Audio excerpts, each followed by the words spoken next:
In this week's episode of the PokéBears Podcast... And Ash is like, isn't it kind of weird that he always leads us off trail to find these weird, out-of-the-way places where there happens to be a girl he wants to meet? Oh, shit! Oh, fuck! Oh, I haven't even thought of that! Oh, no! Oh, no! This is legitimately probably one of the worst episodes we've watched. In Johto, this is the worst episode. In Johto, this is the worst episode. Like, this isn't... Like, spoiler alert, this is gonna be number one. I'm gonna be I really hope it is. upset if it's not. I hope it is. Welcome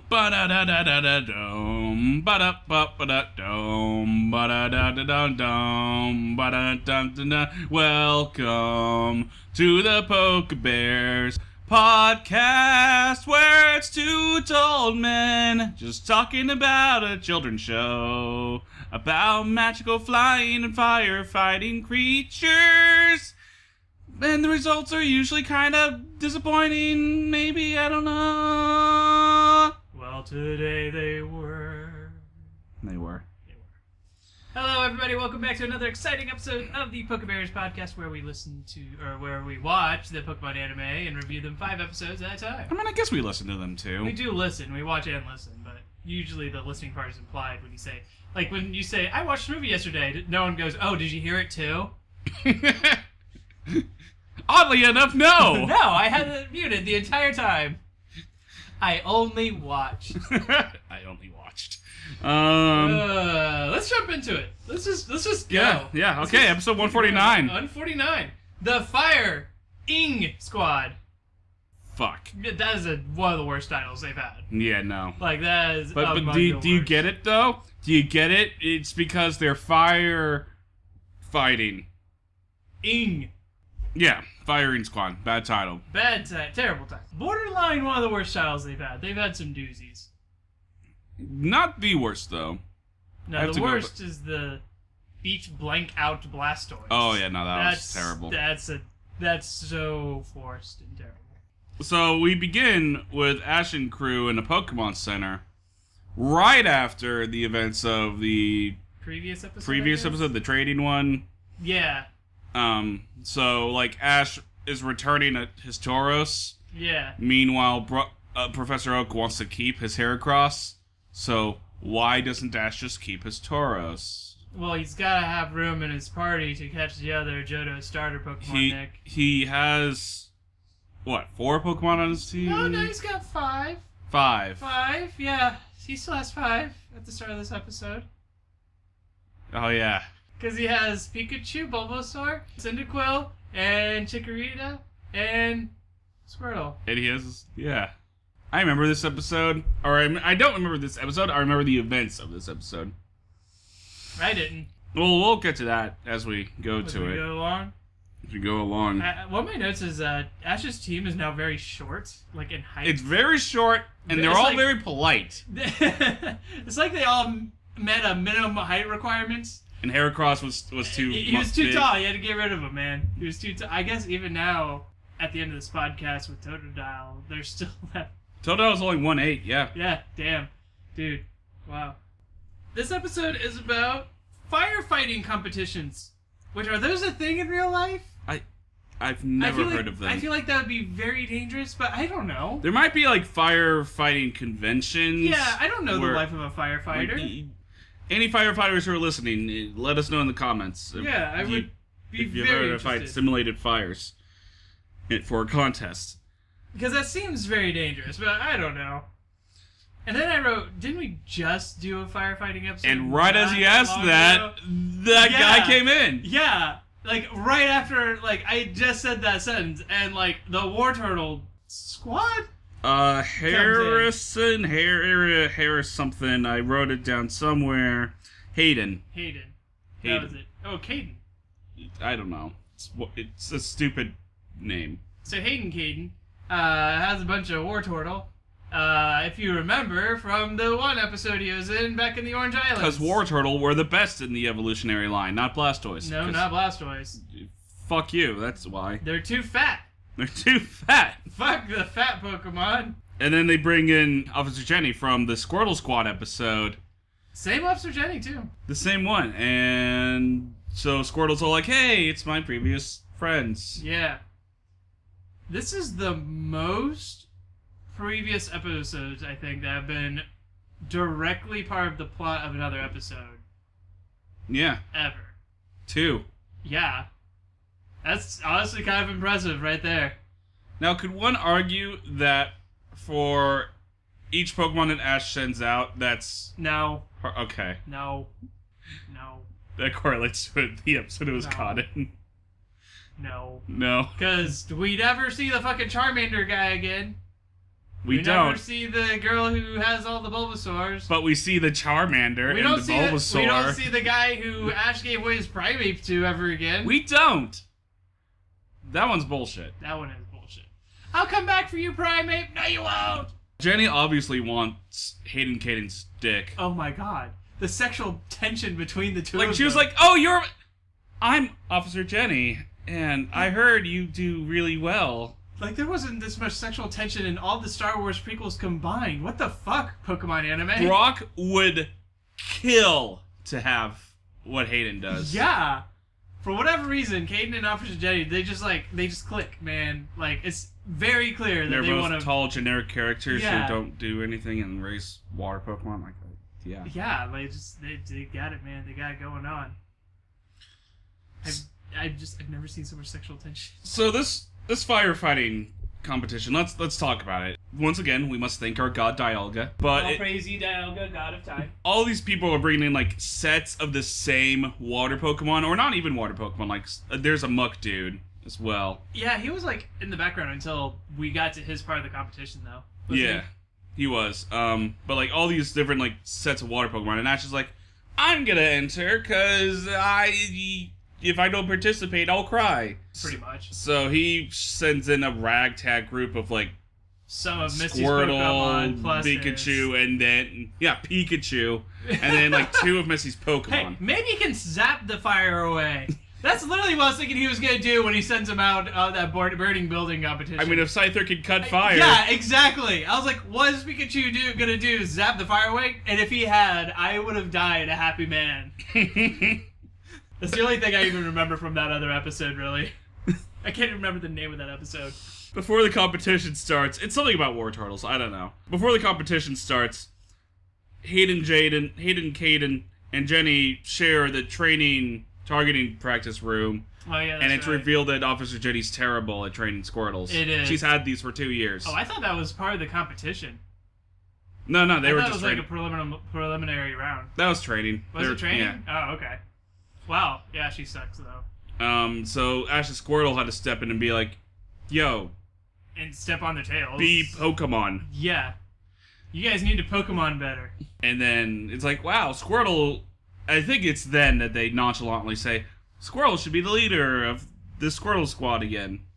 No, it was like after that. It was confusing because Ash just kind of slips the idea in there in like the middle of an episode. It was like... No one says that's a great idea. Yeah. We'll talk about it after. Yeah, it was like... It was after they get done hosing down one of the buildings. So after Ash is eliminated in the first fucking round. Yeah, in the first fucking round. Which was hilarious. Yeah, well, I mean, his Pokemon clearly weren't going to do anything. He had a Pikachu Psyduck who fucking almost dies. Pikachu Staryu has to, and like... something else. Like... He just used like, like scrape sand dirt. attack. Yeah, mud like, slap. He doesn't even... I don't even think Pikachu gets that goddamn move. But it was like after that or something. Because it was after Squirtle helps out the Squirrel Squad again. Which, that's interference, by the way. Which is total interference. Ash sits down with Squirtle, and if you blinked, you probably missed the fucking scene. But I am pretty sure he sits down with Squirtle and he's like, hey man, it seems like you really care about your Squirtle squad and you should be with them. And then it's not mentioned again until the very end of the goddamn episode. So, yeah, apparently this is planned. Squirtle's gonna leave Ash. Yep. Great. That's the end.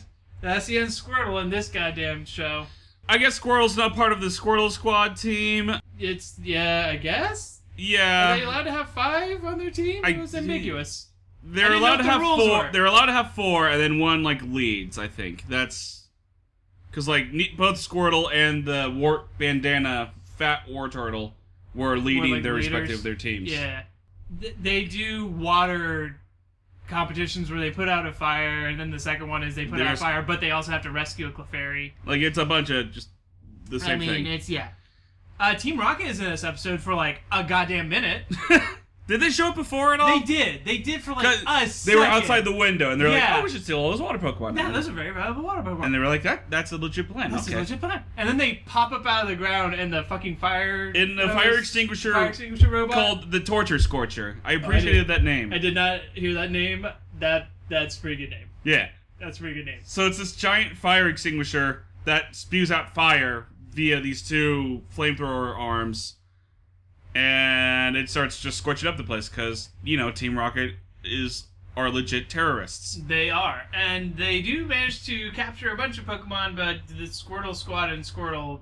And Wartortle... destroy that robot, and then it was nothing. Like, Squirtle fucking skull bashes them... Like a missile! Like a goddamn missile. It looked like a goddamn missile! And then just, stomps on the control pads, which makes it explode, and... I don't know if that works in real life. People do that in shows and movies all the time, where they just, punch a control pad and everything blows up and works now for them. It's a hidden superpower that they all have. Anything they punch explodes. Oh, okay, great. Fantastic.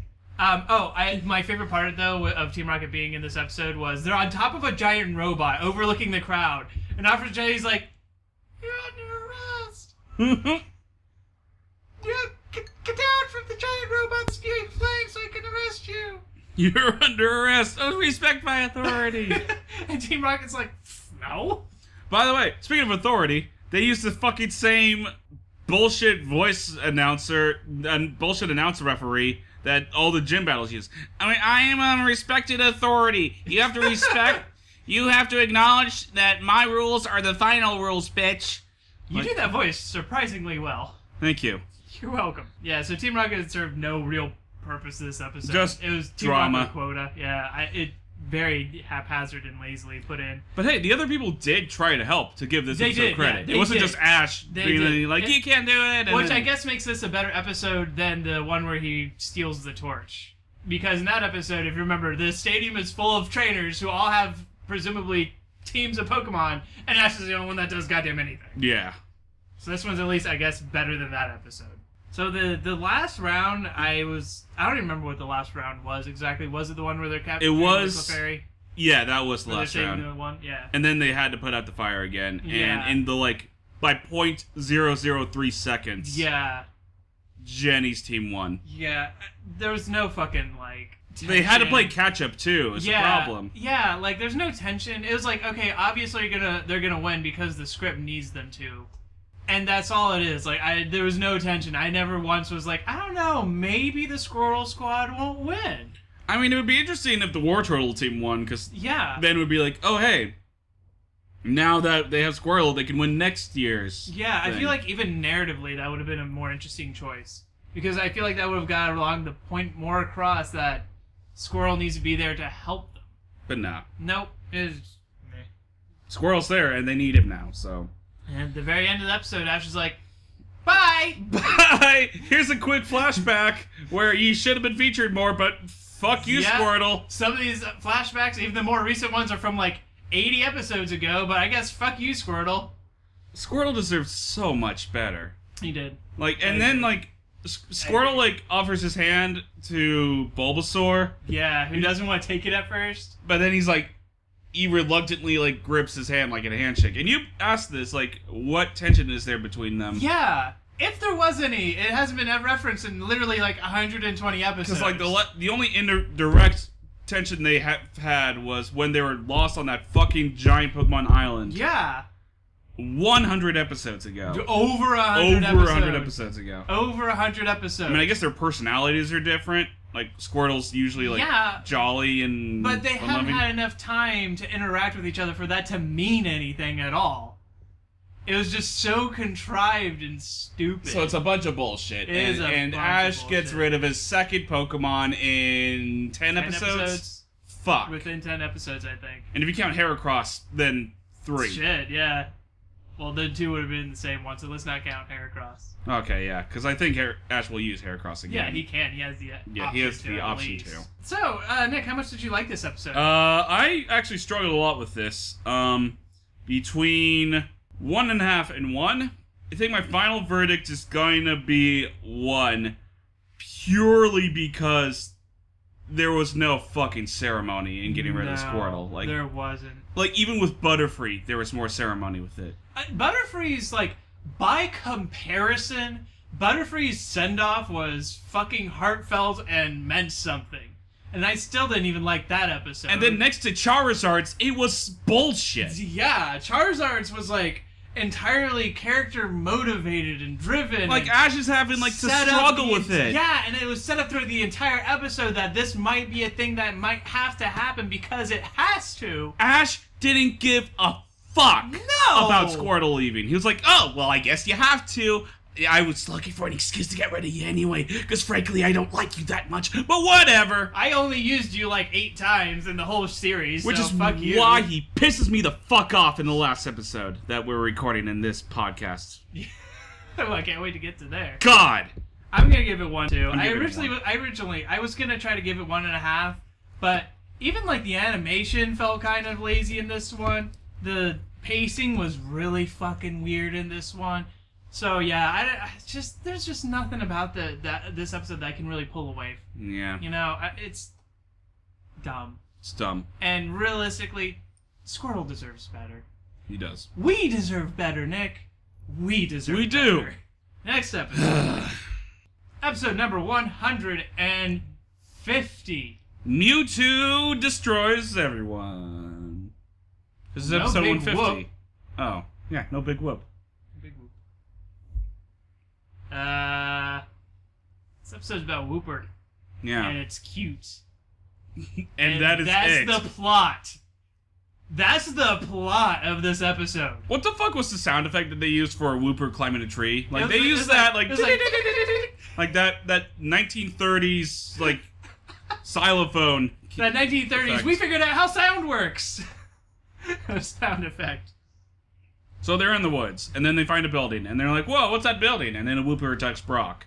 And then Brock's like, oh no, it's cold and wet. And then the girl's like, oh, this is my Wooper preschool. And he's like, hello, Alicia. And she's like, I didn't tell you my name. And Brock's like, I don't follow you. I haven't been stalking you. And Ash is like, isn't it kind of weird that he always leads us off trail to find these weird, out-of-the-way places where there happens to be a girl he wants to meet? Oh, shit. Oh, fuck. Oh, I haven't even thought of that. Oh, no. Oh, no. This is why they're not even fucking Golderon. It's all planned. It's all planned. Oh, God. It's part of Brock's master plan. To the show's credit, she did say it's so nice to meet you, which means that they did, like, introduce each other. I just think the show forgot to say, my name's Alicia. Yeah, I'm sure it was specifically an English dub thing. Yeah. I'm sure it was. But it's But still still. funny to make fun of. It's still funny to make fun of, exactly. Which is our entire point. Wooper's voice is adorable, though. Yeah, Wooper was goddamn cute as shit. Wooper! Like, if Wooper wasn't cute, this episode would be like a 1. Yeah. But fortunately, Wooper's cute. Like, he's so Wooper's cute. possibly the cutest Pokemon we've seen He's so definitely far. in my top 5 cutest Pokemon of all time. Yeah. Easily. Show specifically, like, cutest for me. Yeah. Show specifically, definitely. So nothing really happens in this thing. The girl's like, my mom's in the hospital. She broke her leg. And Brock's like, oh, well, we'll watch a Wooper for you while you're gone. And she's like, are you sure? And he's like, yep, I'm a Pokemon breeder. And she's like, I thought you were trying to be one, but okay. And he's like, nope, I'm already breeding with Pokemon. I mean, I'm breeding. I'm a Pokemon breeder. Breeder, not breeding. Oh, no. Hospital, go, now. So she leaves. And then the next, 10 minutes of the episode are, well, The Wooper left the pond. Oh, Yeah, no. They're in the here they are. building. Oh, they're there. Okay, great. Well, we're missing one. Oh, wait, it's right here. Okay, so it's adorable. But why? Why did she establish a preschool? Specifically a preschool. Not a daycare, not like a nurture center. A habitat. preschool. Like an educational building that you send children to, except it's for wild goddamn animals that... These are amphibians. These are mudfishes. Like, they don't Yes, they're Pokemon, but they don't have the capacity for, like, complicated thinking. She's like trying to teach him addition, and the Wooper are like, what? Well, exactly. Like, I'm a goddamn Wooper. What are you doing? Why? Why is this a thing? I can't even like count on my fingers because I don't have any. You I don't asshole. have. I can't see the little gills I have on the side of my head. By the way, that was real cute. I thought when they're reading the how to raise Wooper in a fucking stupid building book, and it was like it's easier to control them with a tambourine. And Misty has no fucking rhythm. No. So they, like, just subtly close their ear holes with their gills. Yep. With the little antennae or whatever. And then Togepi, I guess, knows how to play a fucking tambourine. It's fairy type. They're in okay. tune with music, yeah. Sure. Whatever. I don't care. But one is missing. One is missing, but they find it. The favorite Wooper is missing. But they find it. But then they have to chase it. That's right. They have to change it up the hill, then across the Rickety Bridge, and then... And then that like, movie's a dick. It, like, broke the bridge on did. purpose. Yeah, I think it did, too. And then we come to Team Rocket, and they're like, man, we could really go for some food. Oh, hey, look, it's a Wooper. Let's it's catch adorable. him. It's so cute. We can send it to Giovanni. Send it to Giovanni. And Pikachu comes up, and he's, like, blocking the Wooper. He's like, no! By the way, let's not forget, Team Rocket threw a Pokeball. They did. Of all the Pokemon to throw a Pokeball at, they throw it at one that's apparently previously owned. This is only the second time, I think, we've ever seen them try to catch a Pokemon. Like, Lickitung in this thing. God forbid they try and catch, like, actual wild Pokemon, like when there's a swarm of them. Yeah. But to try and catch a trainer's... I don't like how they write this show sometimes. Don't. Yeah. It just doesn't make any sense. It's a lot of missed opportunity. No consistency or anything. So, the Wooper apparently is super goddamn strong. Yeah. Alicia comes back and she's like, oh, Wooper, take care of Team Rocket's Pokemon. And Wooper's like, okay, yeah, fuck yeah. Yeah. And just destroys them. Like, just slams them all over the place, Yeah. sends them over the horizon. Now, I love Wooper to death. But it's not really canonical that Wooper is that strong that can take on 4 fucking fully evolved Pokemon at a time like they're fucking nothing. Wooper has one and a base attack 40. Yeah, if we're lucky. Yeah. Yeah. I love Wooper to death. Like, Wooper and Quagsire are really one of my favorite evolutionary families, like, legit, but they're not that goddamn strong. They're not. Sad Brock is really funny. Oh, when he turns to stone? When he turns to stone and then, like, when he's just, like, kind of tapping with the tambourine, he's like, whoop, whoop. Yeah, when he's trying to keep the Wooper... Whoop. But he's entertaining depressed and because watching he's them. doing a bad job as a Pokemon breeder. Because he's not going to get Alicia, and, he spent all this time following around for nothing. He took So many Ash and wasted Misty hours. off of the crew, off of the road to go to this building. I gave this 2 full torps. Me too, man. Me too. I bet it's for the same reason. If only Wooper's because cute. Wooper's cute. Wooper's cute. Like, that made it halfway enjoyable. If- but only halfway. If Wooper had, like, nostrils or, like, was less featured, 1. Easy. Yeah. Oh, yeah. Completely. But 'Cause Wooper's this thing- that cute. Yeah, this thing just had no fucking substance. Next episode, man. Next episode. Alright, Nick, give me a second. I gotta mentally prepare No myself for problem. this next Yeah. episode.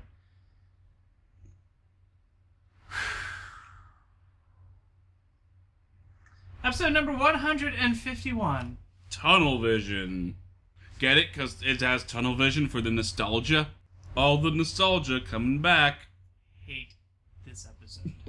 Yeah, this episode's fucking terrible. I hate this episode. I don't remember an Onyx tunnel on the way to Goldenrod City. No, I don't either. Maybe it was supposed to be Dark Tunnel or whatever that one's called. No, That's back there. Rocky Cave. That's What's back- that one called?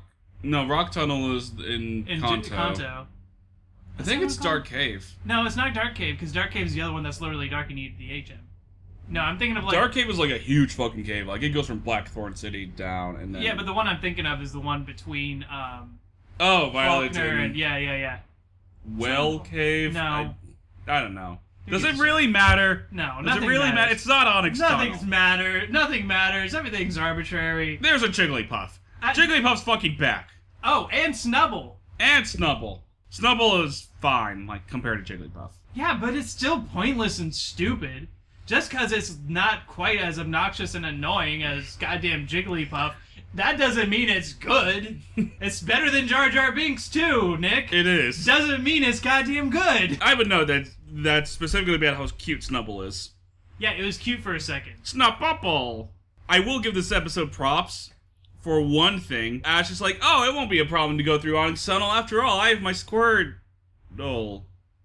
It sounds like a joke we would make. But That's what Ash he said that. He legit had regrets giving away one of his best Pokemon. And then you know, in his head he's going, oh my god, why do I do this? I have a problem. Well, I have a problem. I'm trying to be a Pokemon trainer, and I'm just giving away all my Pokemon. Just giving them away, like letting them go free. Why didn't I could have, at the very most... I could have just stayed there for a week and made sure the Squirtle could take care of themselves. Or I could have, like, maybe caught the Squirtle Squad. Like, there's nothing preventing me from catching the Squirtle Squad and sending them to Professor Oak. It's not like Jenny caught the damn things. No. Is my life a lie? Do I even Pokemon? Am I Ash? I am Ash. And then he disintegrates. Oh, no. Okay, so there's one good line in this episode, and I wrote it down, because I felt like I needed to ahead of time. What was it? Jesse and James are going through the Onyx Tunnel or whatever. Mm-hmm. Jesse says, all of a sudden I feel a little weird, James. And James says, I always feel a little weird. It's the only good line in the whole episode. Is it sad that Victory Bell is so weak that its Razor Leaf didn't even really damage? Didn't do anything. Like, this is back in Generation 2. This is, Yeah. It would have been a special move. Onyx should have died. Even if you had like a max defense Onyx with like max defense, max HP, and you got Razor Leafed by a Victory Bell? Victory Bell? Without even any investment in... I'm going to do the calculations for that later. Oh, yeah, do that. I'm going to. Maybe the Onyx are really high level. I'm going to check. Anyway, aside from that... Jigglypuff and Snubble! Jigglypuff and Snubble. So Jigglypuff is like, I'm going to sing to you guys. And he does, and everyone falls asleep. And Snubble's then like, Snubble hey, comes that's up. dumb. Yeah. And so Snubble comes up and steals the fucking microphone marker from it, and Jigglypuff's all sad. And then Ash and crew do the dumbest thing I've ever seen them do on this show. And granted, they've done some dumbass fucking shit. But they know how awful Jigglypuff is. They acknowledge it every time they see it. Every time they see it, they're like, oh my god, it's Jigglypuff. We got to run right. But for some reason... they see Jigglypuff sad that doesn't have his microphone, and what do, Nick? They help it try to find the microphone! Why? Because it's so Why would sad. they even give a shit? It's so sad. Even if they liked Jigglypuff, why would they give a shit? Well, in that scenario, because they like it. No! Give it a new marker. Find one from your bag that's been lying in there for the last, 30 days or whatever. Give it to the goddamn thing. Say, yeah, it's also a microphone. It's not gonna know the goddamn difference. It's closing its eyes when it sings. It doesn't know. It doesn't. I'm, spitting on my computer because I'm so, frustrated by this episode. It's so stupid. So Team Rocket's plotting. So we spend most of the episode with them looking for the goddamn microphone. Meanwhile, Team Rocket's trying to steal Misty's Pokemon specifically to help them get through the Onyx Tunnel. Because all their Pokemon are weak as goddamn shit, I guess. Oh, Misty's Pokemon? Or no, Team Rocket. Oh, yeah. So they're setting up these traps, with food. Jigglypuff sees all the food, runs into immediately, and then one of the stupidest fucking sequences they've ever done. Not since the fucking balloon episode. I was which, literally just thinking the exact thing. Or the blimp episode, which, hey, by the way, Jigglypuff was also in. Jigglypuff falls down the hole. Ash sends out Bulbasaur, uses Vine Whip to catch Jigglypuff, and then Jigglypuff gets all puffed, angry and puffed out, goes to another hole. Same fucking thing happens 3 times. One of my notes for this episode is, I hate this. So guess what? I wasn't having a good time. No. I was eating while we were watching this episode. I was eating my leftover cold Indian food, going, man, this is something I can be invested in right here. This cold ass Indian food. Jigglypuff deserves that its microphone is stolen and more. It deserves this. Yes. They want to try to get it. I just don't... So Snubble caught up with Team Rocket. Yeah. And Meowth hates Snubble because Snubble really likes to jump on Meowth's tail. So Meowth's like, okay, you keep Snubble or you keep me. And Team Rocket's like, oh, well, that's obvious after all we've been through. Snubble. And so Meowth is all sad, and then finds Jigglypuff by And here's himself. another thing. Doesn't that kind of go... I mean, it's mildly amusing, I guess, but doesn't that kind of go against the entire character development they've set up for their dynamic? All of our favorite episodes were like Team Rocket bonding with each other. Like, this is not the Team Rocket in those episodes. Exactly. Like, haha, it's funny that they like Snubbull more than Meowth, I guess, but it's out of character and out of place. Now, one could argue that they realize Meowth is not going to actually leave. Because, like, but just then over this Meowth humor. just gets all grumpy and walks... they don't like me anymore. And then the only thing he's like, well, no one... They'll realize that only I can say Meowth, that's right, at the end of the motto. And they'll have to get me back. And then we have to look up if Jigglypuff and Meowth are in the same egg group. Because, yes. Because Jigglypuff reminds Meowth so much of the full moon that he loves. So we are wondering if Meowth is going to try to fuck Jigglypuff, which is not a sentence. I was expecting to... And I said some weird shit during our podcast, Nick. I didn't think I'd ever say that. No. That's a new one. It usually gets darker, but never weird like that. Yeah. It is fucking weird. Do you remember how this fucking thing wraps up? Because I don't, and I don't care. I don't. I have no idea. I think they fight Ash and crew for some fucking reason. Yeah, like they're trying to steal Misty's Pokemon, but they send out Poliwag and Chikorita, I think. Yeah, that's right, yeah. And then they just blast Team Rocket away, and Stubble's like, oh, I have to go chase them. And then Jigglypuff gets its marker/microphone back and goes into the Onyx cave and after puts singing them to sleep, and the Onyx is asleep, and so... Oh, yeah, and then that's what happens. So, Ash and Crew are able to go by easily. Team Rocket goes through, Jessie trips on the rock, and then the Onyx wake up and kill Team Rocket. And that was how it ended. I gave this thing one Voltorb. It exploded. This Voltorb exploded. This is legitimately probably one of the worst episodes we've watched. In Johto, this is the worst episode. In Johto, this is the worst episode. Like, this isn't... Like, spoiler alert, I'm sorry for when our top, bottom 5, whatever episode comes out. This is going to be number 1. I'm going to be really upset if it's not. I hope it is. Because, oh my god. This was so bad. Pineco was in this episode. We forgot to mention that. Yeah, he self-destructed and that was it for Pineco. That's the first time he showed up since Brock caught the damn thing. I forgot he had it. Me too. And then that was it. It was done. Brock never sends out his Pokemon except Onyx now. And now Pineco, generically. Just once. Yeah. I don't even know what else to say about this episode. Let's just move on. If you listen to our review and you're not sure why we hate this episode, then go fuck yourself. Don't actually. I love Jigglypuff. He's the best. No, he's not. No. If you enjoy this episode, great. But we did not. Okay, go eat your steak well done. With your Skittles as a side. Good for you. Damn. Alright, episode number 152. Hour of the Houndour. Oh wait, holy shit. One last note for that last episode. Oh, okay. That was episode 151. It's like a landmark. It's a landmark. That's a number of the original Pokemon in Red and Blue. And we're greeted with the worst episode. That's the opposite of ceremony. Really is, yeah. Really. But, I mean, don't you remember what episode number 100 was? Yeah, it was a fucking flashback episode that was, not even deserving of a flashback. The Hour of the Houndour, that's another episode. Yeah. That we should... love the title of this one, actually. It's a really clever pun for a not very well-known movie by Ingmar Bergman, who's one of the greatest directors of all time. It's called Hour of the Wolf. It's the only horror movie he ever did. This is a reference to that. Is it good? It is very good. Does this episode correlate to that movie? No.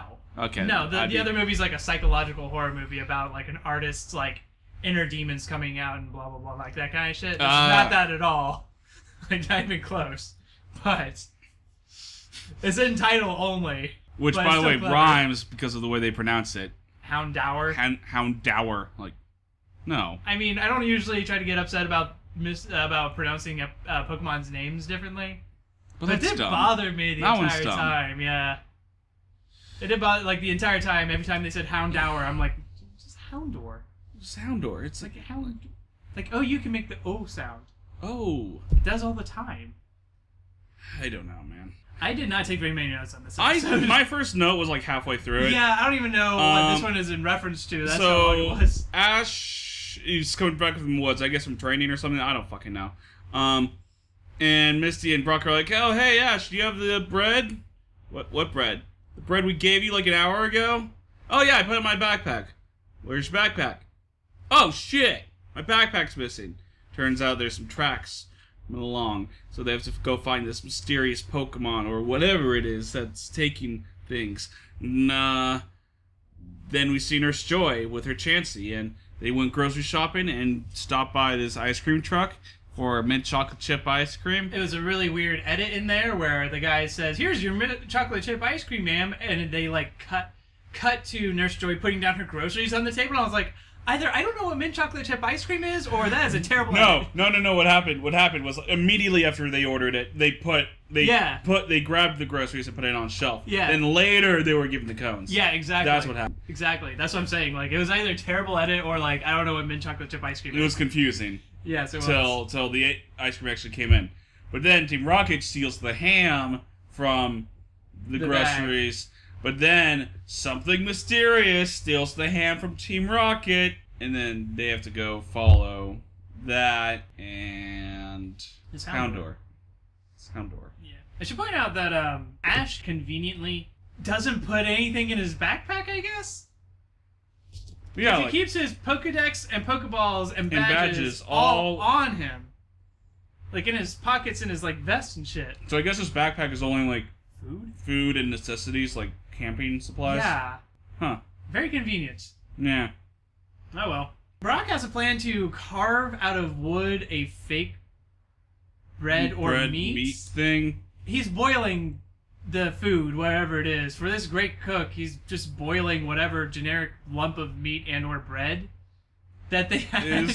Like, if it's meat, maybe it's a hot dog. Like, which is terrible. It's still like the worst way you could cook a hot dog outside of putting it just in the microwave.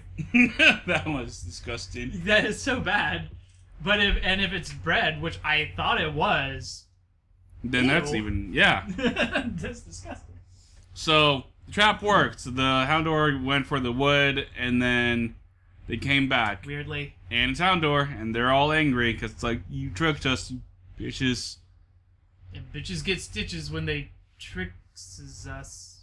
Ash looks them up, and the Pokedex says they're dark types, and they're all like dark type. Oh. No, they don't. Yeah, Misty does. Does she? Yeah. Really? Yeah. Don't remember that. Go back and watch it. I'm not doing that. This was the best episode of the batch, man. Go back and watch it. But Ash should catch one. Like, yeah, he has no reason not to, honestly. Ash, you're a Pokemon trainer. With all the catch these. Yeah, with all the Pokemon that he's helped out and then later obtained. With all the wild Pokemon. Yeah. Well, why not just catch the Houndour, man? Like, why not catch the one that is fucking cool. sick and can't defend itself from... Yeah, because Team Rocket come in, they're like, we're gonna steal these Houndour. Well, I guess catch, since they're wild Houndour. Yeah. And Ash and crew are like, no! And I'm like, well, if you catch them, then it would be stealing, but otherwise, like, free game, man. Free game. They're actually doing the town a favor. Yeah, because the Houndour keeps stealing shit. Yeah. I mean, it might not be your favorite way for them to solve the problem, but it's still a way to solve the problem. Ash tells Pikachu to leer back at Houndour when it leers. Pikachu doesn't learn leer. And even if it did, that's not going to do a whole... Thundershock it, man. Right, Thundershock it. But no, the Houndour's too fast. It's too fast. So it turns out the Houndour are all stealing food to help this sick Houndour. Yeah. That's being attacked by a wild golem for whatever reason. The wild golem's out. And then Team Rocket shows up. And then they're like, we're going to steal him. And then the Houndour are like, no, you fucking ain't. And then Team Rocket's like, oh no. Oh no. But don't worry, we'll be back again. Because they always are. Yeah. So Ash is carrying the sick Houndour on his back. He carries a Houndour on his back. And they have to like argue with the Houndour to like, oh, no, it's okay. We'll return it or it'll be fine. just catch the Houndour and then like release it if you have to. Like, God. That's what you did with the fucking Lapras? That's what he did with the Lapras. So the Houndour is fine. Well, it wasn't fine. It had a fever. Well, it had a fever, but they drop it off and it's gotta be fine. Yeah. Then the other Houndour like followed Ash, and then Team Rocket showed up and said, "Hi, we're back again." But we're too high up. In a balloon. And so Ash is like, "Houndour, you're carrying Pikachu. Why don't you jump up as high as you can?" And then Pikachu can Thunderbolt it, and then it does that, and then the Team Rocket blasts off to death.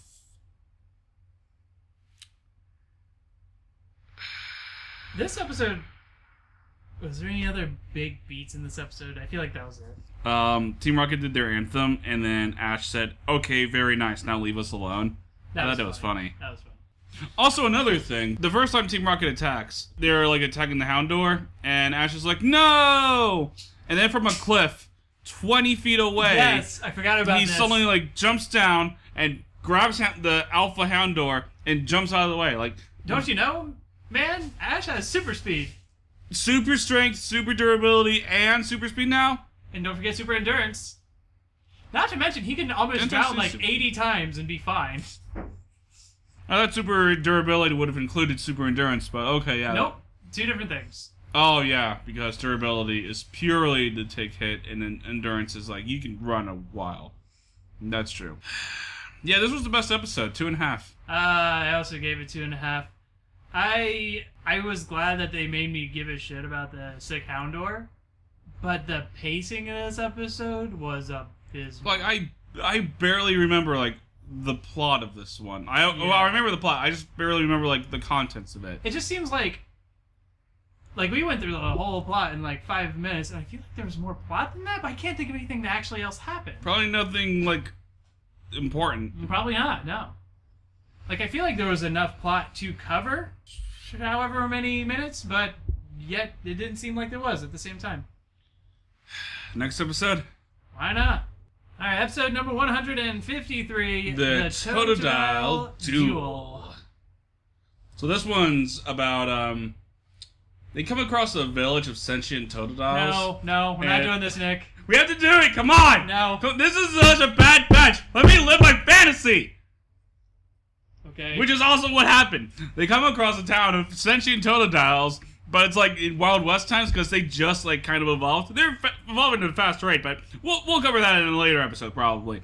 So, Sir Dileston says, "Hey, help me! I'm trying to escort this beautiful Totodile named Madam Fangington."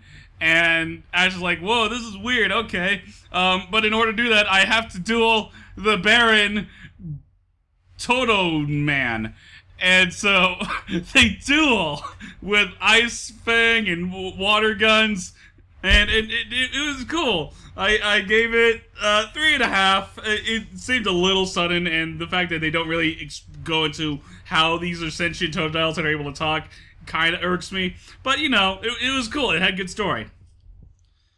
That's not what happens. No, really, Nick? No. You didn't just do the whole review by yourself there? No, I didn't. No, it would have been better than this episode. My first note is, we get it, Misty. You like water-type Pokemon. See, It's only been 150 episodes. We get it. My first note is, Ash, you don't catch Pokemon at all, let alone 10. Ash is being a goddamn... Okay, so, Ash, Misty, and Brock are all fishing along, you know, a river, because, you know, that's how you catch a lot of water Pokemon. You know, that's why they got lure balls. Balls specifically for Pokemon that you fish for. But whatever. Ash is like, this is so stupid. Ash is a fucking brat in this episode. Because he's complaining so nonstop. And Misty's like, yeah, if you just stay quiet, we'll probably catch 1 or 2 in an hour. And Ash is like, we've already been here for 2 hours. So then a Totodile shows up. I think after Misty uses her super bait, the mini Misty. Misty is great at baiting. You could even call her a master. At it. So the Totodile shows up, title sequence, and then it left, Yeah. which was weird. And then it shows back up later. Yeah. And because Misty is the one who attracted it, she thinks that she should try and catch it. But Ash is like, no, I'm going to throw my Pokeball at it. And then he throws a Pokeball and it escapes because, of course, it hasn't been damaged at all. So he's like, hey, you can bond with Pikachu later, Totodile. Get into Pokeball and stay there. Like, he's upset because for the first time in the 153 episodes, a Pokemon escaped the Pokeball after it was thrown at it. Like, this is the first time it's happened. And Ash is, like, legitimately upset. Fuck off! Do you know how many times I've had to throw, like, 15 Pokeballs at one Pokemon in order to catch it? A lot! First of all, you're seeing wild Totodiles! Fuck off!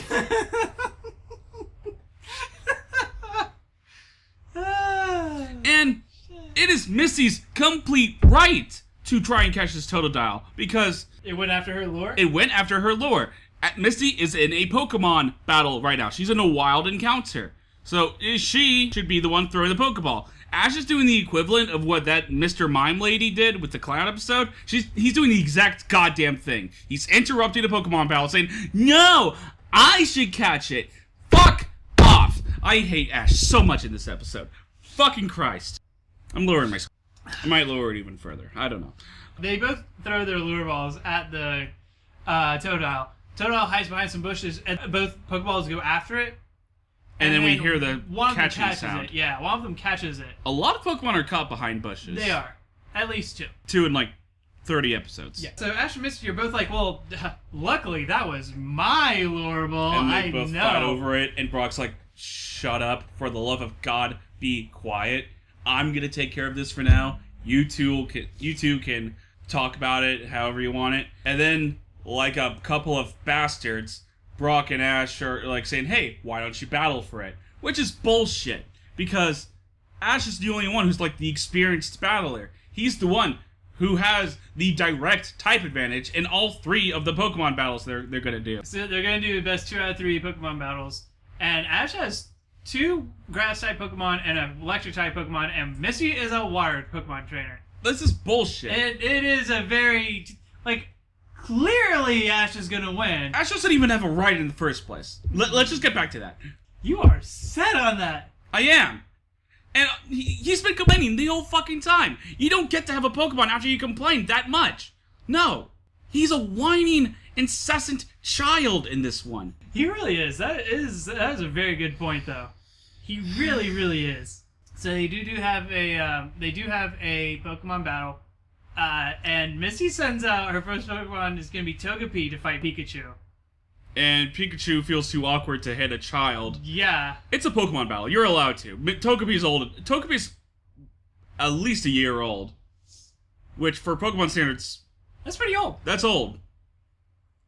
Like, the fact that Togepi hasn't evolved into Togetic probably doesn't mean a lot of good things for Misty, but whatever. Pikachu loses because it's unwilling to battle, and Togepi's just really cute and using charm and stuff. And That was the first time Togepi has been in an actual battle. it is. So next round is Chikorita versus Staryu. And Misty keeps telling Staryu to use such Like, handy jump. moves as jump. That's why Misty loses. Yeah. We And see then- Team Rocket at this point, and they're like, oh, hey. Oh, wait. Totodile attacked Team Rocket, too. Yes. And then they're like, let's avoid that Totodile. But now we'll catch Pikachu once their battle's done. Because then they'll be too tired to fight back. Which, Exactly. When has that ever been a thing? Never. Like, they've gone after Ash in the middle of, like, a tournament battle before, and they still lost. Come on. Yeah. Chikorita ends up winning using Vine Whip. And, like, slamming Staryu down to the ground. Pretty brutal, but, whatever. Brutal. And then they both refuse to lose. So, Misty sends out her freshest caught Pokemon, Poliwag. And Ash uses Bulbasaur. And Ash uses Bulbasaur, one of his oldest Pokemon at this point. Oldest next to second Pikachu. oldest, yeah. And Poliwag evolves into Poliwhirl because it's losing, and in the Pokemon world, You can lose you can and lose evolve. and still evolve. Because that's how experience points work. So then the battle ends up being like kind of evenly balanced Between Poliwhirl and between Bulbasaur. Poliwhirl and Bulbasaur. But then Misty, instead of saying, hey, While Bulbasaur is using Solar Beam, instead of moving slightly to the right so that way you can dodge it, why don't you use the weakest water move? Bubble. And so Bulbasaur uses Solar Beam and destroys Poliwhirl. And Ash gets the Totodile. But Misty's happy because she's such a good friend and she got a Poliwhirl out of it.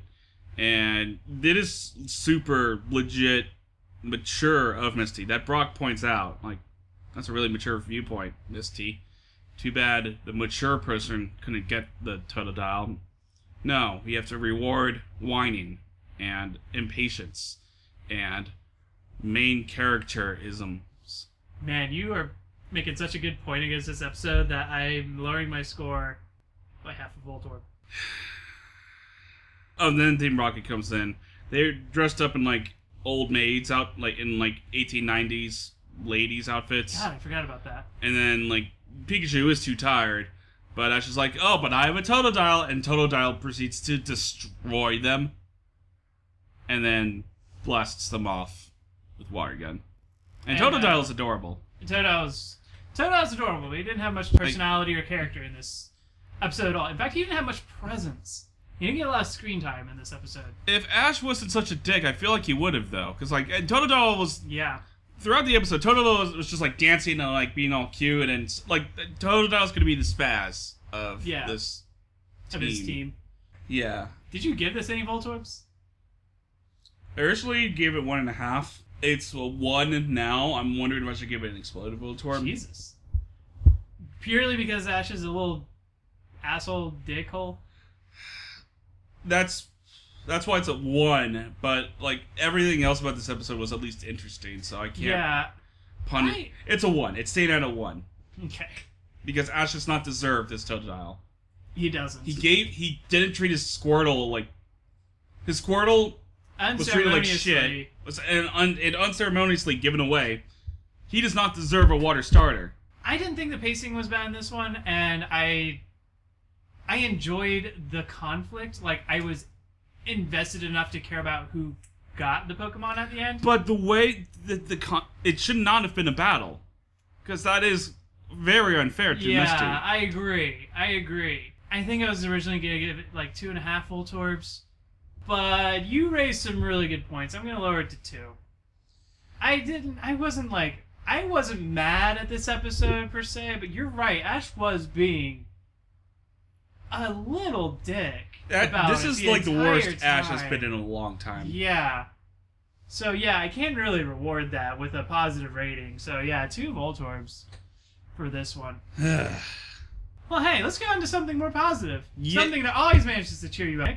Oh, fuck off. The Pokemon of the day. It's times like these that I regret that our show is purely audio-based, because our audience missed Nick's face when I said that. Just the complete defeat on his face.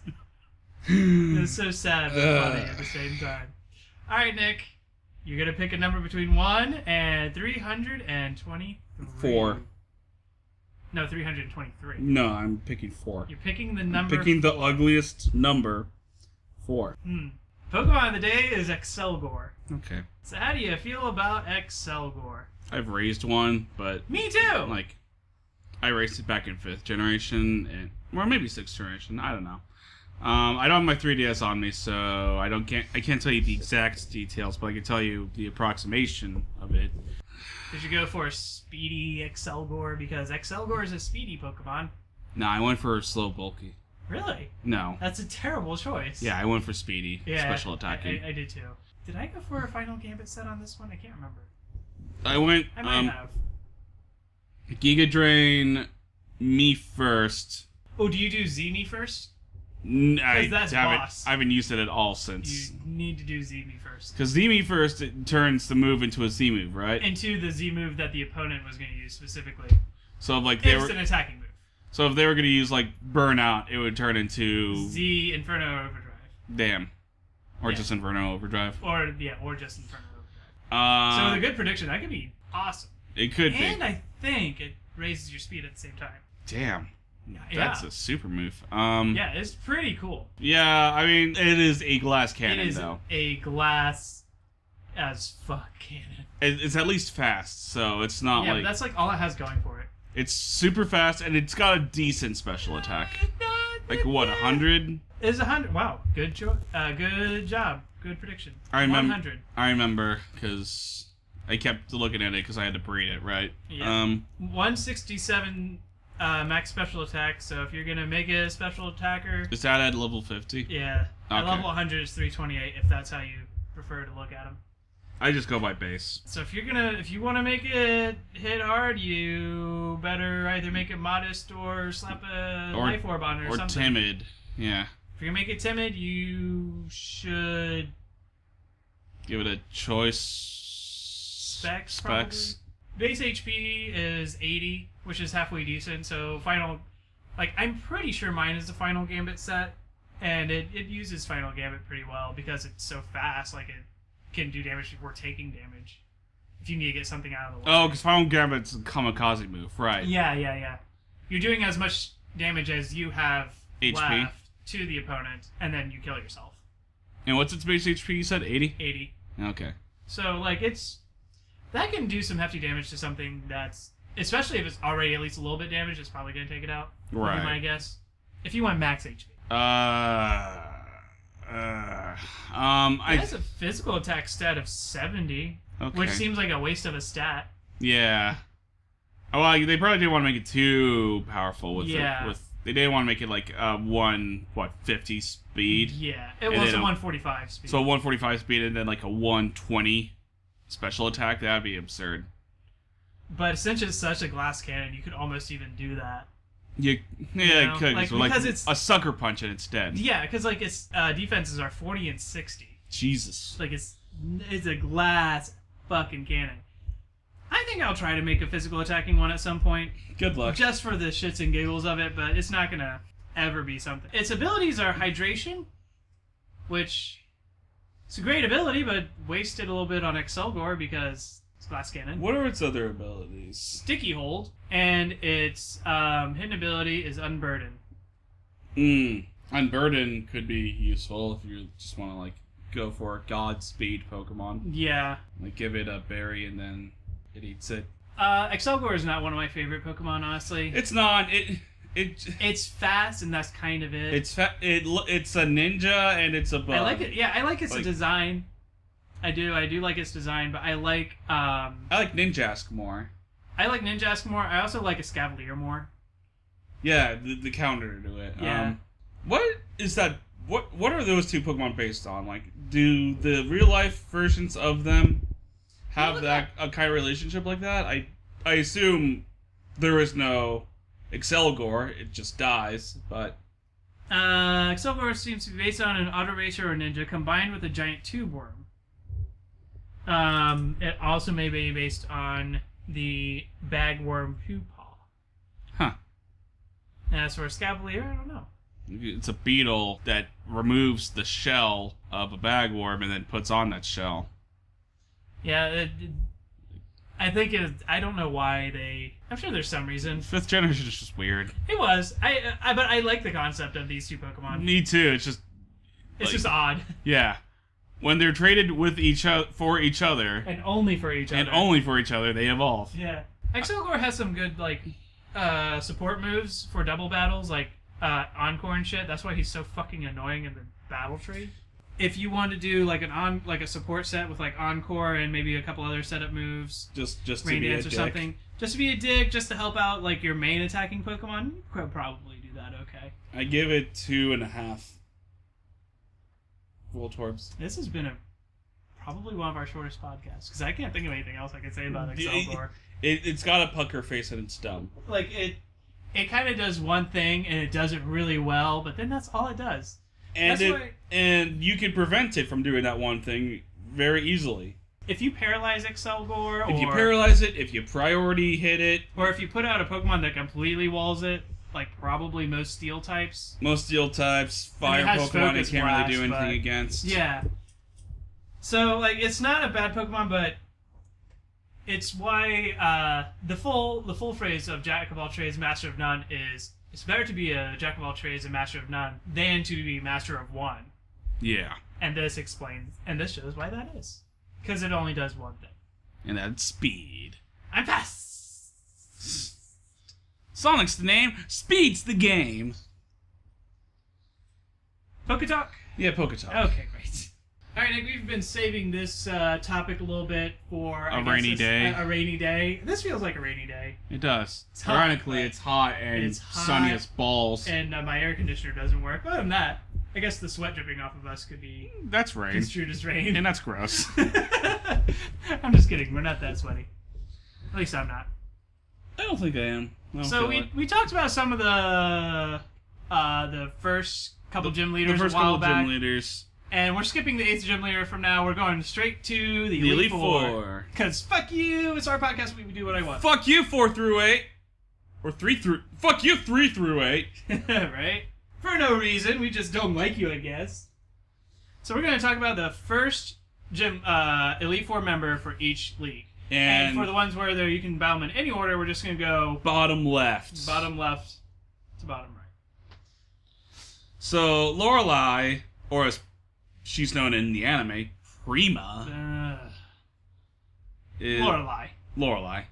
Lorelei's a better name. Yeah, she's the Kanto Elite Four leader.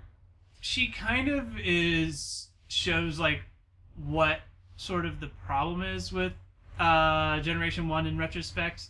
There's not enough Ice-type Pokemon to... Well, no, I was going to say the AI can be fucking terrible. Oh, yeah, no, yeah.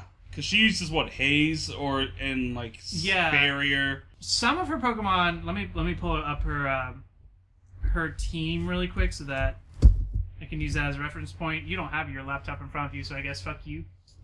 Yeah. I think it'd be interesting to look at her different teams for red and blue and Fire yellow, Red, Leaf Green. and then fire red and leaf green.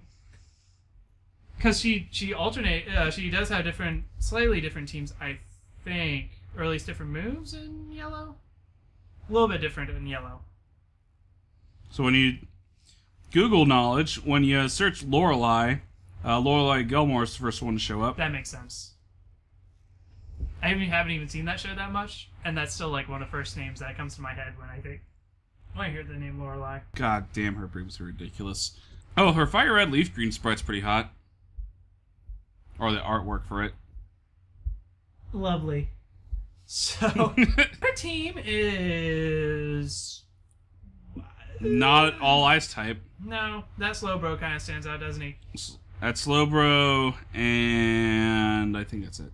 Most of her Pokemon rely on the fact that they can be sort of bulky more than like hard hitters, which is ironic because of Ice type being classified typically as an offensive type. Yeah, and kind of a glass cannon type. And a type that's kind of terrible because it doesn't resist anything. Except itself, it resists itself. Oh, wow. In Generation 1, I think fire does neutral damage to ice. So that was only because all the ice types were like part water. No, not Jinx. Jinx was weak to fire, I'm pretty sure. Did you ever have much problem with Lorelei? Like, ever? Maybe like when I was a child. Yeah. And when my team, I still didn't know what I was doing, but after that, no. Like, if I'm doing a playthrough of the game where my team happens to be super under-leveled, she can be kind of challenging because her team can be bulky and annoying, especially like Dugong with Rest and Lapras with Body Slam and Confuse Ray and all the that fucking statuses. shit. And then that Slowbro with Withdraw and Amnesia. But this is what I mean when I said the AI was terrible, though, because if you had a poison Pokemon up against that Slowbro, it was only going to use Amnesia. Because Psychic is technically super effective against poison, so it ended up not being that challenging. And in Yellow, her moveset for some of her Pokemon changes a bit, like Cloyster knows Ice Beam instead of Aurora Beam, and Jinx gets Lovely Kiss, but otherwise it's like the same. In the rematch in Fire Red and Leaf Green, she replaces her Slowbro with a Piloswine. That's pretty cool. So now it's all ice. Yeah. Good job. And I think her team's moveset is almost identical from Yellow to the remakes. No, they're pretty different, actually. Yeah, because, like, they know moves that are actually, like, useful. Yeah. Like Safeguard on Dugong and Yawn on Slowbro. Now, Will, on the other hand, was way more challenging. Yeah, because There's such a level gap between Will and everyone else before him. Like, his weakest Pokemon is on what, 42? 40? No, 40. 40 when you first found him? Yeah, there's 40, 41, 41, 41, 42. Whereas Claire's strongest was on 40. Yeah. So... that wasn't that much of a level gap. Not that much, but like, if you were under-leveled for Claire... If you're under-leveled for Claire... 30s, if your Pokemon are still in the 30s level, his Pokemon are all minus like 1, fast as fuck, and will destroy you with fucking Psychic. Like, I'm playing Crystal now, and I'm stuck because I'm just grinding to fight Will. Yeah. And it's taking forever because there's no really good place to grind. Nope. Yeah, that's one of the things that makes Generation 2 appropriately challenging. Like, I like that he's that tough. But I don't like that because everything else prior to that is so easy. It's only when you get to the Elite Four that all of a sudden it gets difficult. Like, it's too radical. Like, I don't understand if, like, after Jasmine it starts to get pretty difficult, but once you... because I handled Claire pretty easily. Like, each of my Pokemon took out one for a Pokemon. But then Will, I'm like, well, I have to keep using Hyper Potions every time Jinx uses Psychic. Psychic! This isn't gonna work. Psychic! So, yeah, now I'm training. Now I'm grinding. Yep. It's one of those things where it's like, I always end up grinding until one of my Pokemon can, like, one-shot one of her Pokemon. Usually Ampharos for the Zatus and shit. And then it's just like, okay, I'm gonna be doing this round for a while where I kill her. I thought Will was a dude. His Zatu with my... I could never tell if it was a dude or a girl when I was younger. His name is Will. Oh. Didn't occur to me. I'm gonna keep killing that one Zatu with my Ampharos until I can do something, because he's... Zatu, die! Please die, Zatu. It's funny that Slowbro shows up in the first Elite Four members roster for both. Yeah, that is pretty cool, actually. I love Slowbro, so that makes me happy. His team is pretty different in Hard Gold, Soul Silver, isn't it? Or is it just that they probably. have... And the rematch, they're very different. He's got, like, Grumpig and Bronzong and shit. Gardevoir. What was the name of the third generation? Sydney? Is that S-I-D... S-I-S-Y-D-N-E... Nope.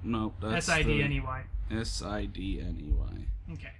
Now, it's been a little while since I've gone through third generation's Elite Four because I lost my... I can't find my fucking third generation game. Oh, I'm sorry, man. Me too. But it looks like they're very different between Emerald and... Yeah, I remember that, because, like... Why is that? I think Emerald just wanted to, like, show off different Pokemon. Mm-hmm. Like, because no one in Ruby and Sapphire has a Crawdaunt. And Emerald was like, you know, no one has a Crawdaunt. And they gave him a Crawdaunt instead of a Sharpedo, which, if you played Sapphire, every fucking guy has, like, a Carvanha or a Sharpedo, so you don't need any more. I don't remember having that much trouble with Will. Like, 2 of his Pokemon are Grass type and can die to, like, any bug move. Like, I remember... Mightyena just does not hit very hard. Back in the day, I would have to strategize, but nowadays, it's like... Yeah, no, he has a Mightyena. He has a Route 1 Pokemon. Yeah.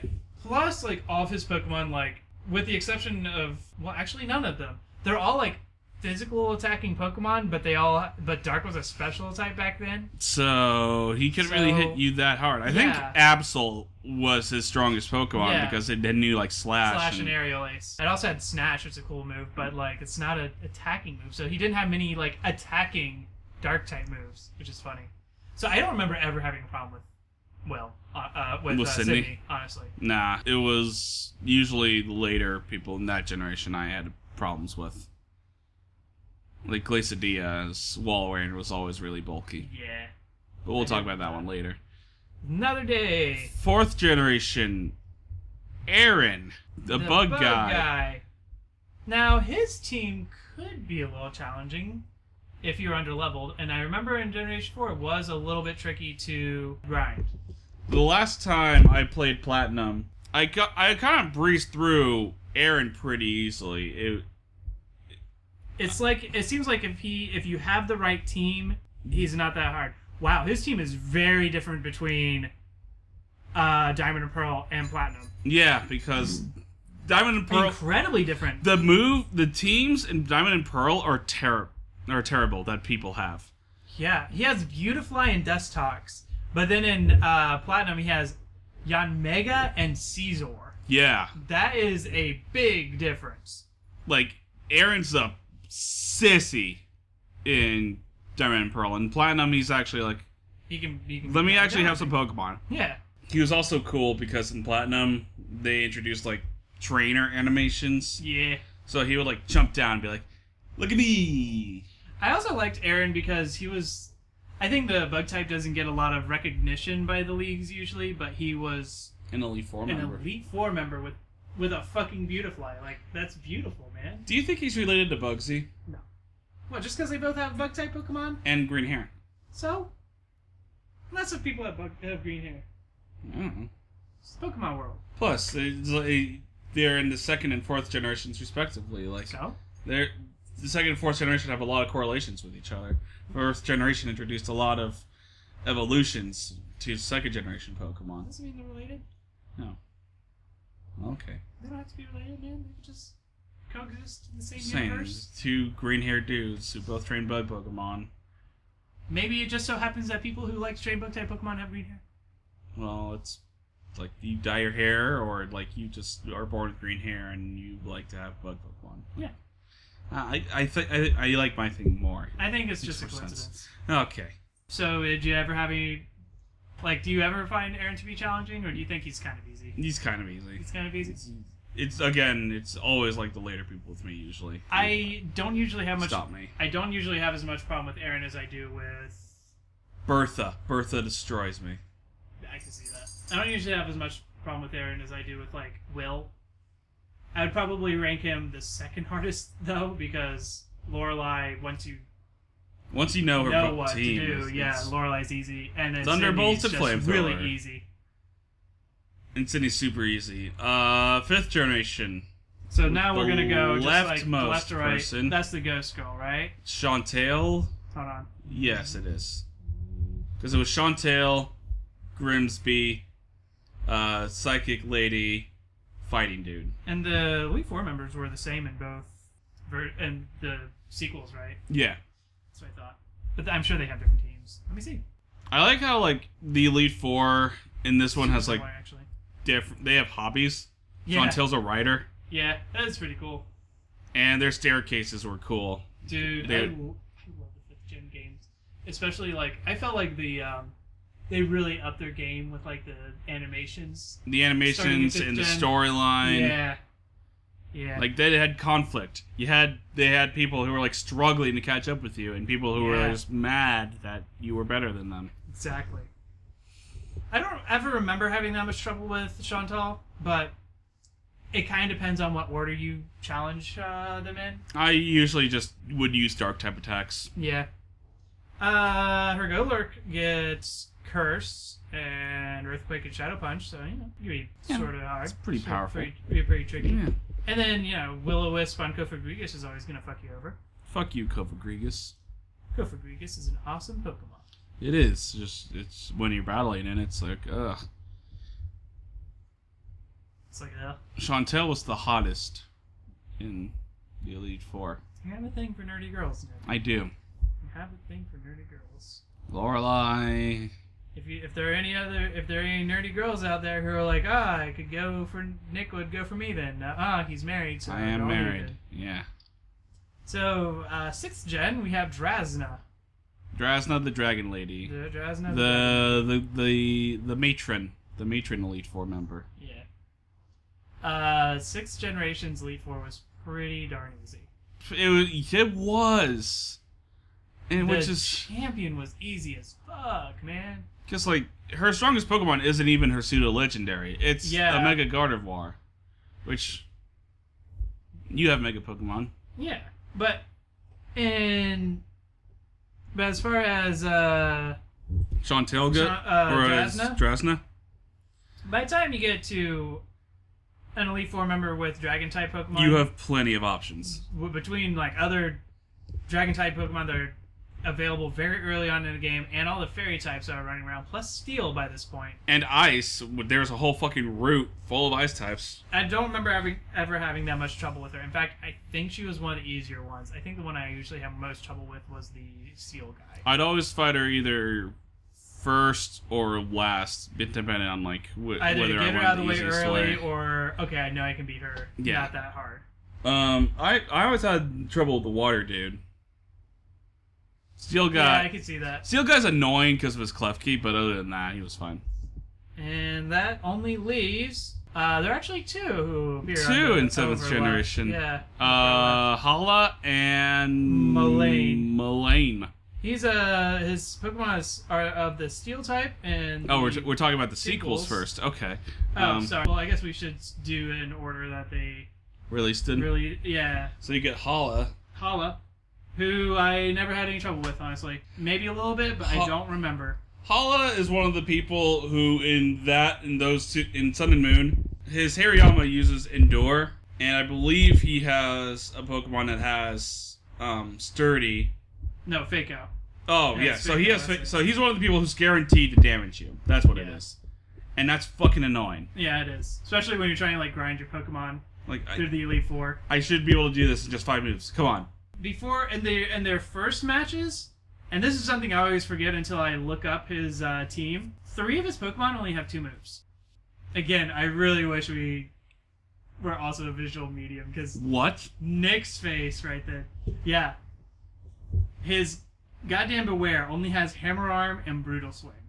His Poliwrath only gets Waterfall and Submission, and Crabominable, his like signature Pokemon, Ice Hammer and Close Combat. Those are terrible. Why only And how? Hariyama only gets 2 moves outside of Fake Out. That's terrible. The only one of his Pokemon who gets 4 moves is his Primate. Stomping Tantrum. Nope. Are you sure he doesn't have Stomping Cross Tantrum? Chop, Outrage, Punishment, and Pursuit. Huh. I remember one of his Pokemon used Stomping Tantrum. They might have had it in like the rematches. No, in the that's rematches, it. his team is a little bit better. It does get Stomping Tantrum and Rock Slide. There we go. His Hariyama gets like heavy slam. But chances are, if you're doing a rematch, you probably have really high level Pokemon anyway, so it doesn't even really matter. Right. Yeah, when you first fight him, his team is easy as shit. I like him as an Elite Four member. He does. Yeah, it's cool that He's like a patriarch. He's like, hey, don't worry, I got your back, but you're gonna have to bait. Turns out I'm one of the final bosses. Boop boop boop boop boop. I'm Hala. And then the sequel, we get, or I guess like The sort of? alternate reality. Alternate reality ones. I never know how to refer to those, I'll be honest. Mullane, Steel type leader, and he has like Klefki and Bisharp and Magnezone, and they all have 4 moves, and it's pretty cool. And his Magnezone does not have Sturdy. It does have Sturdy. Okay, he's the only one though. His Doug Trio gets the Steelium Z Iron Head and he also has Fisher, which goddamn. So Doug Trio's his signature Pokemon then? Yeah, I guess. Mullane, what the fuck? Alolan Doug Trio. I remember having a little bit more trouble with him than I did with Hala, but still not that much. I mean, Steel's just a harder type to deal with than fighting is. Yeah. And if you have the wrong team, it can be much harder. But I had it in depends on Incineroar the first time. Or the only time I've battled through Ultra Sun, so. same. Well, I didn't have Incineroar, but it's the only time. This is my first time. So I don't remember much of it, but I don't remember having any trouble with him. Yeah, no, I did have trouble. Alright, so who's your favorite first/furthest left Elite Four member? Battle-wise, I'm going to say Platinum version of Aaron. Is your favorite? It's my favorite, just because the Onmega and the Caesar and the Drapion are really cool Pokemon to have. That is cool, I agree. He's probably my favorite. The toughest might be Will, still, out of all of them. Toughest is Will, but only because of the level gap, really. Yeah, and the fact that you probably didn't have any Dark-type Pokemon unless you tried to raise an Umbreon. Which, how many people do that? Yeah, exactly. And I think my favorite design is Chantel. Fair enough. Not just because she's shot, but I like the whole motif she's got, like the poofy neck thing and her team. For all the ones that I've battled more than once, her team is probably the most forgettable for me. Yeah. But I do like her herself. It's a bunch of ghost Pokemon. And that's Who would you say the easiest then is out of Easiest? all 7? Easiest. Diamond, Pearl, Aaron. But if we're not doing generation specific You mean or generation game specific, I'm gonna go with Sydney. Yeah, same. It's been a while since I battled Sydney, so I could be wrong. I could be remembering his battle wrong. But in Generation 3, I feel like Sydney was probably the easiest. Yeah. Alright. Well, do you have anything else for this podcast, Nick? Just be happy that you're hanging out with your friends. It might be something you don't want to do, but hey, what they want to do, it's gonna be worth it. They might get a cool Totodile that you, for some reason, get to fucking keep because you're the worst. But have a good one, folks. I love you. Goodbye.